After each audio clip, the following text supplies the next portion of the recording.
Hello, everyone. My name is Gary Arndt, and welcome to another episode of Respecting the Beer. With me again, as usual, are the brewers/scientists, Allison McCoy and Bobby Fleshman. And today, I wanted to talk about a special type of beer that, quite frankly, I was introduced to by you guys because I'd never really had it before until here. And it's a style of beer that is very hard to find, quite frankly. If you get most of your beer at a store and you walk into a beer cooler, you're probably not going to find it. It is barrel-aged beers. And I've had people, I've been sitting at your bar, people will come in, and Joel will, of course, recommend a 547. And I don't drink it all the time for reasons we'll get into, but I do believe the best beers you make are your barrel-aged beers. And not a lot of people do it. So why don't we start by just going into what a barrel-aged beer is and what it does. Can I take this one? Go. It is a beer that we age in barrels. Right. That's it. There you go. But the extremes of short and long-winded. So you get a 5-gallon bucket down at Home Depot. Yeah. You put beer in it. Totally. And voila, Just right? age it, right? Yeah. No. So there's this great place called the Barrel Broker in Milwaukee. John Gill is his name, I believe. Yeah, he's one of several we buy from. Anyway, and you go into this, and imagine that you're in the last scene of Raiders of the Lost Ark, and they're pushing the Ark back into the big vat of closet. Like that. It's like that with barrels. They're just a big warehouse of all these barrels, and we should clarify, we're talking about wooden. Sorry, yes, wooden barrels. Yeah. These are like the The terminology is going to get kind of thrown around here. So we'll call them oaks around the brewery because otherwise we're either saying barrel, which is a unit of measure, right, or we're saying cask, which is something else here. So True. We'll just say oak. Yeah. Yeah. I mean, even if it's not oak, we know what we mean. The wood staves that are from a cooperage where you've got like the wood and then you've got these bands of metal around it holding it together. That's a barrel. Yeah. Or these. So John Gill, you brought him up. He has a direct pipeline to Kentucky and I'm drawing a blank. California. No, well, yes, on his wine side, he does collect wine barrels. So these barrels come. They're almost always bourbon. They're second wind. So they're either bourbon barrels, rye whiskey barrels, Chardonnay barrels, Cabernet barrels. They're French oak. They're American oak. I can't see what the other kinds are. Well, we should say bourbon has to be second. It has to be only used once for distillers. Yeah, I was going to say. For spirits, yeah, by law. So according to the bottled and bond laws. Yeah. I did an episode on this. This is exciting. For American bourbon, it must be a white oak barrel that has never been used before. Right. Which, of course, then creates this huge secondary supply market chain for used barrels. Yeah. Oh, shucks. And so we get a barrel and it's got some extra bourbon in the bottom. Well, they've gotten really good at pulling all that out. And I should say, and they char the inside of the barrel. That's also... They first toast them. Believe it or not, there's 2 steps here, right? There's a toasting and then there's a charring. The toasting is so that deep seasoning. It's really getting the stave, the wood that makes the sides of the barrel. It's really getting that flavored and dried out at its interior. It's been dried before they even start building it. And that's a long process. But by the way, I want to become a cooper before I retire. So that's going to be another business. I'm done chasing your career changes, man. Cooper is the guy. Cooper is the person who's building and repairing these barrels. But anyway, so yeah, then after they get it toasted at a certain level, then they'll char it at a certain level. Just a fun fact as an aside, Winnie Cooper from the Wonder Years, her actual name, the actress, is Danica McKellar, has a PhD in mathematics. I knew this. And she is one of the, are you familiar with like the Kevin Bacon number? Yes. Like how close you are based on, okay, so there's also a number in mathematics and science called the Erdős number. Yes. Danica McKellar is one of the only people that has both a Kevin Bacon number and an Erdős number, and you can connect the scientific research literature to acting through her. Oh my God, I love her so much. No, she writes a bunch of books on math anxiety and how to be excited about math. Anyways, back to barrels. That's good. Back to barrels. Right. So we put the barrels come with not only the flavor compounds from their pre-life before they become barrel aged or barrels for beer aging, but they also carry with them oak. Oak is incredible. It's got so many different compounds in it that can seep into the beer. Vanillin is the biggest one that we talked about. You just stole my thunder. Shoot. I'm sorry. No, it's fine. Go ahead. Talk. You're the more interesting one. Didn't mean to interrupt. Step on toes. Go. Anyway, but there's just so many different flavor compounds. And so you can get, like Bobby said, vanillin, the molecule that you get from the vanilla bean is the exact same molecule that you can find in oak. And If it's been toasted. If it's been toasted. And so there's a lot, like Chardonnay, for instance, has a lot of vanilla flavors, but no vanilla has been added. It's from the oak. And there are certain beers that you'll have that are barrel aged that really optimize that oak beer balance. So this is why American oak, white oak, is fresh ones that are used to make bourbon and make bourbon so flavorful. It's an intense flavor you won't find in a Scotch. Whereas a Scotch is using a second turn of that same barrel often. So hold up. We brew a beer, we put it in the barrels or we ferment it first and we put it in the barrels and it ages for about 9 months. Oh, there's so many. So let's talk about bourbon aged or rye whiskey aged. That's two different. I mean, that category is separate from our sour category. So sour beers are something totally different. But if we're talking about the bourbon barrel aged, we'll typically use something high in alcohol in there because you want it to be able to stave off contamination over time. So is that the reason why barrel-aged beers have such a high ABV? It's largely so. It needs to be robust enough to hold up to that long of aging. I mean, I'm looking over your shoulders at a dozen barrels that are full of high ABV beer. It's going to be at warmer or maybe fluctuating temperatures. It might even get some oxygen ingress because those staves might not be absolutely impermeable to oxygen. And that's going to cause its own sort of, I would say, damage. But in the case of these barrel-aged beers, that oxygen is really not doing so much as oxidizing the product, but esterifying it. It's creating these esters. And people will sell our beers over time to try to get to that more refined ester production. I don't know how much I buy into this, honestly. This is the romance and the dogma behind it. There are companies now that are making really good barrel hoops. So the barrel hoops are the metal parts around the outside of the barrel. It keeps the staves tight and the air out. You see really shitty ones from the bourbon guys because they just need them once. They don't need awesome staves. And they don't deal with the same oxidation problems that a beer person would because it's a spirit. It's a liquor.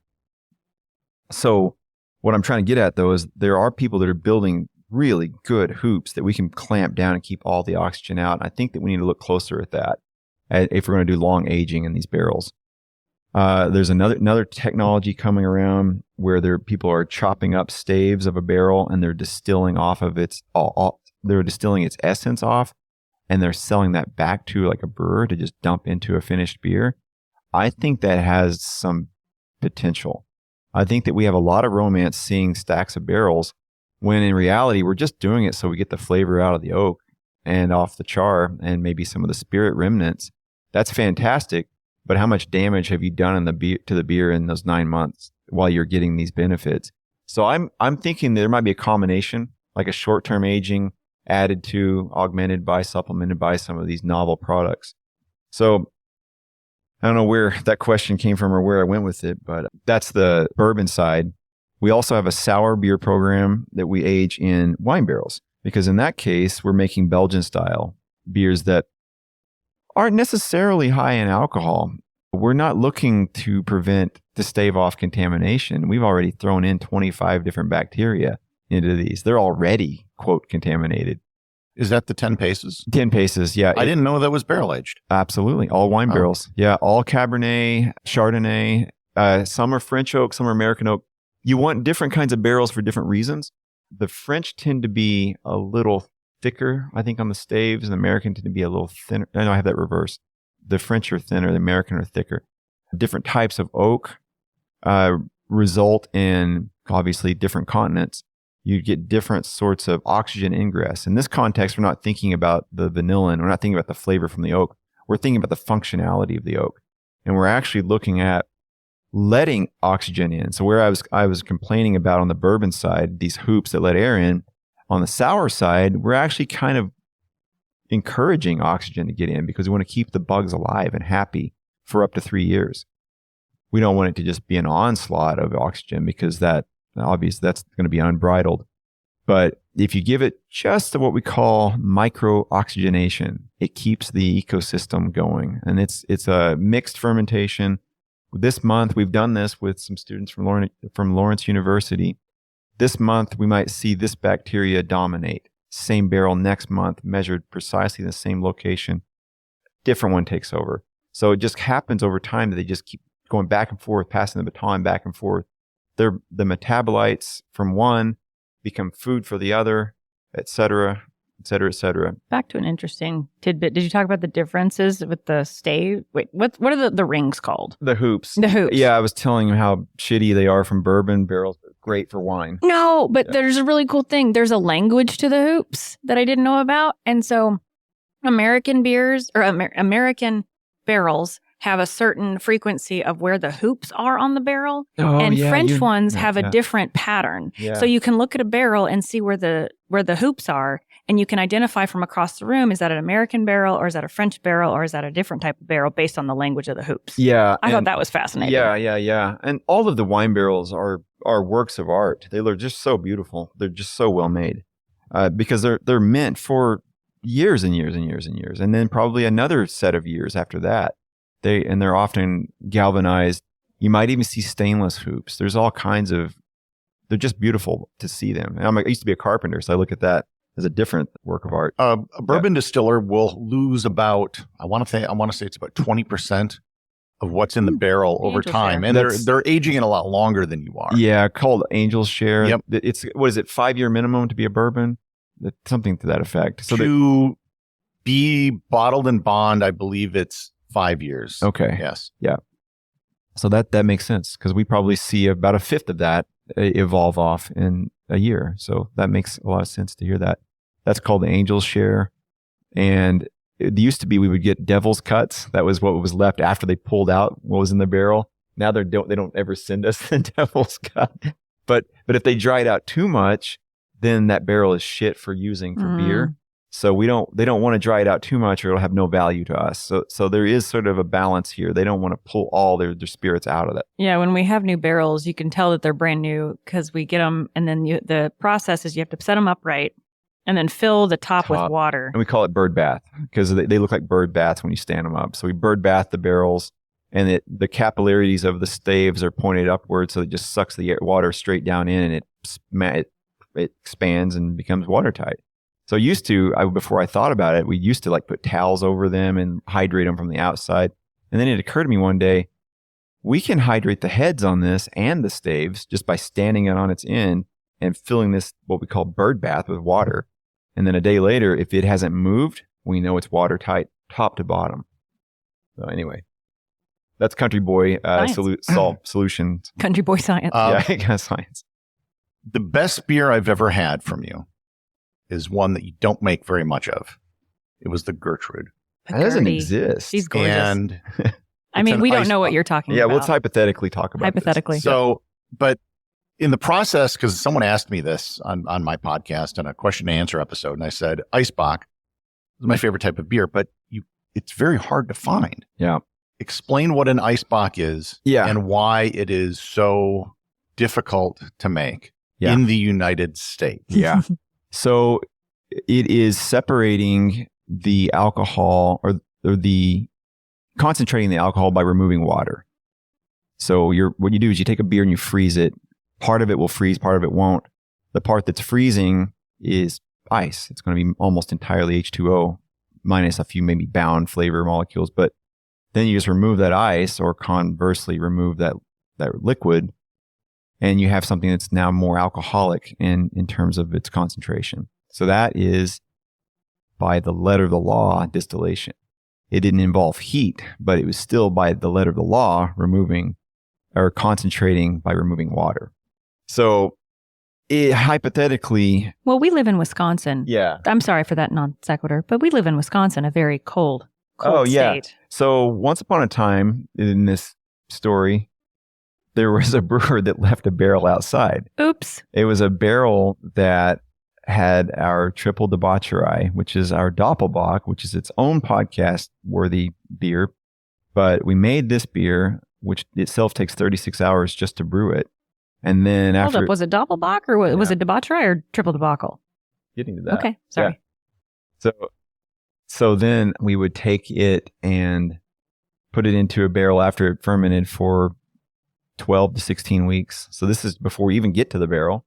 And then it sits in a Rittenhouse rye barrel for 9 months. To Allison's point, though, before it goes through that full 9 months of aging, it's called triple debacle. Triple referring to some steps that are involved in making it. And then after it comes out at the end of that 9 months, we call it triple debaucher rye. Well, somewhere in between A and B, somebody accidentally left one of these barrels outside. Oops. And it happened to be -20.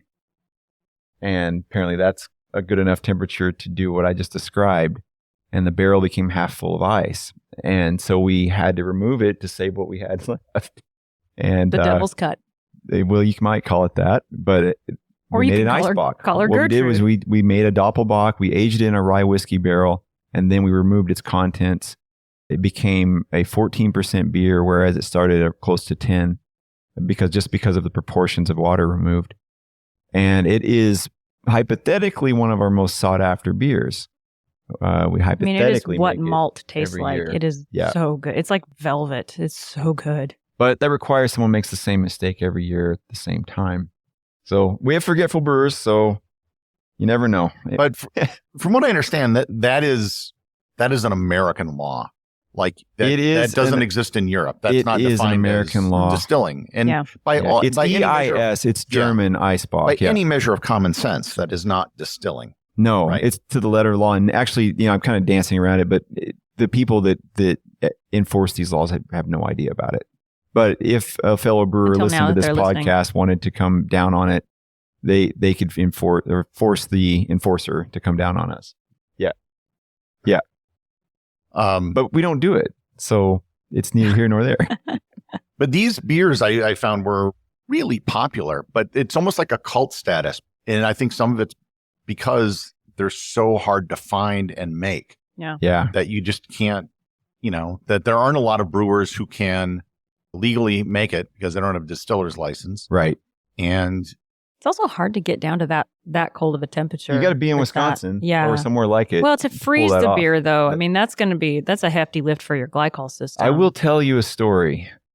Another accident that happened. We missed our window. We weren't as forgetful one year.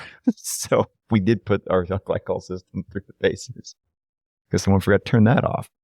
But yeah. I mean, the last there are other year, ways I don't to get think there. You know what the temperature is that you would need to reach? I want to say, honestly, it has to be, it's a time and temperature question. So it has to be at a certain time or for a certain time at a certain temperature. Yeah, it's got to be several days below zero. I think if you get down to -40, you're probably way beyond what you need. So -20 seems to be the perfect number. Let's end then by talking about the economics of this. You brew a beer, you put it out on tap, bada boom, bada bing. Mm-hmm. For this, you got to buy a barrel, and then the barrel has to sit around for months doing nothing, making you no money. Yep. So the liquid that went in, by the way, is some of the most expensive we make too. Before we ever start, sprinkle that on. Yeah. No, but we find ways to make money. But then the package of this, we should mention, is some of the best that we have. It's a 375 ml corked and waxed bottle that it's just. It's pretty. It is very pretty. And what's fun is, so she's called the Gertrude, and named after a portrait a good friend of mine has in her, that she found at a garage sale, I think, or a thrift shop. Anyway, but Gertrude is on an adventure of a lifetime, and she has written postcards back and forth. And so over the time, if you collect multiple Gertrudes, you might see the conversation that's going on that she's having with. I have one in my refrigerator. Go team. I have not opened it. Oh, yeah. Don't you can just read the postcard without opening it. I don't know if I want to open it. I wouldn't. I think we have one of our patrons that has about a dozen. Oh, yeah. Yeah. Jay? Yeah. But then, it's what malt tastes like. It's so and I will say that we've had years where it wasn't up to my standards. There's not like every year. Yeah, you want to talk about a fight that Bobby and I had. He's like, I'm going to dump the Gertrude. I was like, what? I had to dump a year. The barrel, it just didn't work. And there was we can't have a beer that's that sought after and it not be. So Yeah. Gary, back to your point though about how a lot of folks don't do barrel aging. One, you need to have a space for the barrels to sit in a non-money making, state. But the second is it could go wrong. So it's now not only is it an investment, but it becomes more of a risky investment compared to some of the other beers that we sell. And the Gertie being like 2 years ago, right, that we lost her. Yeah, this year's ready to go though. It's tasting fantastic. I mean, I think. I don't know. Hypothetically. So, but that's a hard call, and we've had to dump a couple other barrel aged beers that have just the conditions just weren't quite right for them. But you also charge a premium for it as well. We do. Yeah, labor of love. Because I know, like, if I'm here and I see someone order a triple debauch rye or the Vantage Point, I know it's like I kind of always nod at them. It's like, you have made a good choice. Yes. But it's something that, like I said, I cannot drink a full pint of it. Oh, you wouldn't want to. No, they come in 10-ounce snifters. Yeah. But I think in that it's you're going to have the one drink for the evening, and you're probably not going to drink it in July. Especially in the colder months. Really good cigar beers if you're into cigars, or just campfires in general. In the colder months. Weather. In fact, the first time I ever had it, I think you gave it to me. Okay. Because I was doubting the entire premise of these barrel aged beers. I'm like, it's a marketing gimmick. I think it may have been Jay's bottle. I think Jay may have brought one of his own. He later had a bottle that he poured, and that's where I tasted it. Gotcha. But the first time I was like, and I was actually shocked at how much of the bourbon flavor was infused. Yeah. Just through the barrel aging. Like if I didn't know any better, I would have thought that somebody dumped a shot of bourbon. Right. In beer. Our Gertrude is so rare and we don't advertise it. We just put it on the shelf. We don't advertise it. And it was actually last year at our Lagerfest, which is the big craft beer fest that we do the first weekend in October. Our pub clubbers, so our special mug club group, on their ticket it said something special like pub clubbers surprise for you in the tap room, and we actually put Gertrude on tap for them. That's the first time that's ever. Yeah, and it might be the last time that ever happens because everyone got it was good. It was a lot. But that was a fun surprise for them. I know we're up against the clock, so I wanted to mention one other wood story very, very briefly. I heard only you would have a wood story. Episode you guys were talking about beechwood aging. The beechwood has a function. The reason AB did and does use beechwood. AB equals Anheuser-Busch. Oh, Anheuser-Busch, Budweiser. They use it to collect yeast out of their beer. It has like a matrix of a surface area, and it has the right charge to bond to the yeast. So it's a pre-filtration. And in the old days, it might have been the only filtration. Today, it's just step one. So they'll steam and they'll reuse these giant staves of beechwood, and they'll pull them out of these giant horizontal tanks and they'll put them right back in, having been sterilized. So that's why that wood exists. That wood is a purely functional wood. I heard it mentioned last time. I thought it'd be so. Hold on. When they say beechwood age, it's not in a beachwood barrel. They just stick wood into the beer. No, they put it in their giant stainless horizontal tanks. They'll put 40 feet of these. Well, that kind of takes a little bit of the magic out of it. Yeah. Well, go to a lumber yard and sticking it in. Well, I mean, from the technical side, you have to admire though what they did. Yeah, but these lager tanks that they have are what? 250,000. Like the size of our building almost. I think they're like 10,000. A lot. That'd be a big ass barrel. Okay. Well, next time we'll talk about the barrel that opened and flooded that town. Oh yeah, let's talk about barrel. I did a podcast episode. Oh, never mind. We'll talk about brewery accidents. They're London fun. Beer flood. Yeah. All right then, that concludes this episode of Respecting the Beer. Make sure you subscribe to the show in your favorite podcast player so you'll never miss an episode. And feel free to join us on the Facebook group to get updates between the episodes and to support the show over on Patreon. Links to both of these are in the show notes. And until next time, please remember to respect the beer.